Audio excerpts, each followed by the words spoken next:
Panas-panas goreng pisang. Assalamualaikum warahmatullahi wabarakatuh. Selamat pagi teman-teman semua dimanapun saat ini Anda sedang berada. Jumpa lagi dengan saya Arif RH.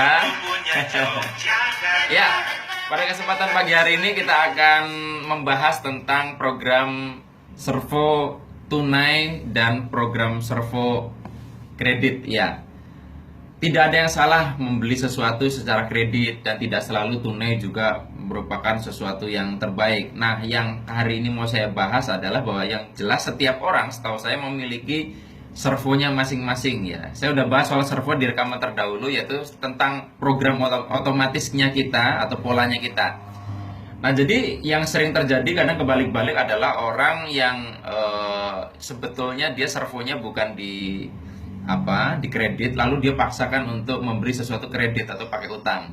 Itu pasti bermasalah ya. Itulah sebabnya kenapa misalkan ada orang yang tergabung dalam komunitas, misalkan cara kentir menjadi pengusaha misalnya gitu ya. Kemudian di situ diajarkan menggunakan hutang. Saya nggak mengatakan hutang selalu jelek ya, tetapi kenapa ada yang berhasil ada yang tidak? Karena orang-orang yang servonya itu dia bukan dihutang dengan cara kredit, maka akan merusak polanya dia, justru akan menghancurkan bisnisnya dia. Nah, untuk mengenalinya sebenarnya sudah sering saya sampaikan ya di Facebook bahwa kenali diri Anda sendiri, baik itu perasaan, baik itu tubuh Anda.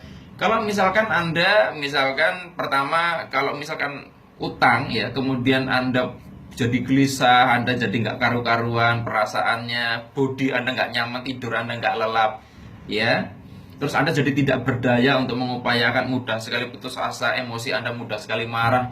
Itu tanda servo Anda bukan di kredit, ya. Karena Anda teraduk-aduk, energi Anda habis untuk mikirin utang. Padahal kalau servo Anda betul-betul di kredit atau utang, Anda punya utang, tetap bertanggung jawab, tapi Anda tenang dan Anda yakin bahwa itu bisa dilunasi. Gitu ya. Makanya saya punya beberapa teman yang utangnya banyak di bank ya tetap selalu terbayar karena dia tenang gitu loh. Dia percaya dengan dirinya sendiri. Nah, ketakutan yang muncul itu kan tanda dia tidak percaya dengan kemampuan dirinya. Jadi Anda jangan gunakan itu servo utang kalau memang Anda seperti itu. Tapi kalau Anda punya utang terus Anda tidak sampai tidur Anda terganggu, dunia tetap indah sebagaimana adanya, ya nggak apa-apa, gunakan servo menggunakan utang atau kredit ya. Nah, kemudian amati juga gini, realita adalah satu petunjuk yang paling real ya. Jadi kalau misalkan lihat hidup Anda setelah misalkan Anda mengambil sesuatu secara kredit atau utang ya, kredit. Amati apakah segala sesuatunya berjalan baik, minimal sama dengan sebelumnya, lebih baik, atau malah tambah nggak karu-karuan. Saya punya teman yang dia sudah terdidik sejak kecil ya bahwa utang itu nggak baik, utang itu nggak berkah. Kemudian dia menjalankan bisnis dan akhirnya dipaksa berutang. Padahal sebelum utang saja sudah gemetar badannya, perasaan undangannya dipaksain. Itu yang keluar lebih banyak daripada yang dia dapatkan ya.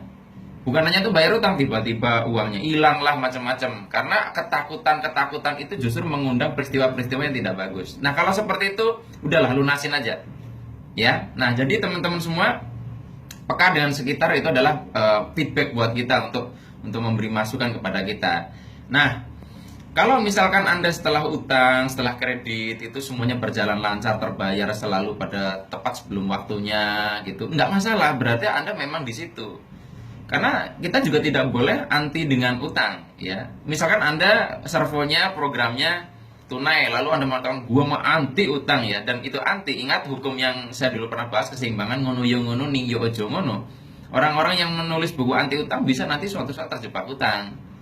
Gitulah ya. Jadi orang-orang yang seperti itu pun tidak boleh. Jadi saya di tengah-tengah saja. Bagi teman-teman yang suka dengan program kredit atau cicilan, silahkan kalau itu memberdayakan. Tapi kalau saya memilih tunai, saya memilih untuk menabung, saya memilih untuk mengumpulkan baru membeli dengan tunai. Ya, semuanya saya beli dengan cara tunai gitu. Nah, dan apabila ada di antara Anda yang servonya ini kredit, terutama ya yang kredit, teman-teman semua coba Anda kenali ketika Anda sudah melunasi cicilan Anda. Amati apakah program semesta yang sudah Anda biasakan sebelumnya itu masih bekerja. Jadi setiap bulan Anda nyicil misalkan 4 juta, 5 juta, 10 juta. Setelah cicilannya barangnya lunas, apakah pemasukannya masih sama atau lebih tinggi? Kalau misalkan ikut menurun, berarti memang Anda sepertinya membutuhkan utang sebagai motivator di dalam hidup Anda ya. Tapi kalau misalkan Anda tidak tergantung ke situ, meskipun sudah dilunasi Anda tidak utang lagi, berarti sebetulnya Anda tidak banget tergantung dengan motivasi berupa hutang atau cicilan. Nah, jadi kembali lagi silakan teman-teman semua kenali program Servo masing-masing ya, dan ingat tidak ada yang lebih bagus satu sama lain.